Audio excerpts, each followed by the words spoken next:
এইটো ৰাস্তাটো আপোনাৰ তেজপুৰ ইউনিভাৰ্চিটি যায় আৰু মোৰ কেইজনমান বন্ধুৱে কৈ আছিলে যে আপুনি ভাল এটা চুলি দোকান দেখাবচোন।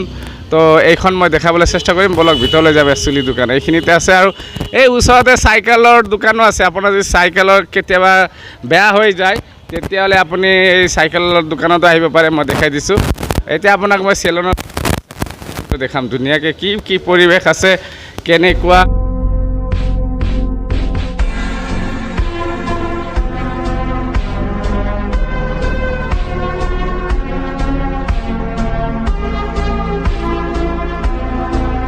দিয়া যায় আৰু চব কাম মানে ফিনিচিং বঢ়িয়া হয়, ধুনীয়াকৈ একদম যেনেকৈ ষ্টাইলিছ লাগে চব হয় আৰু।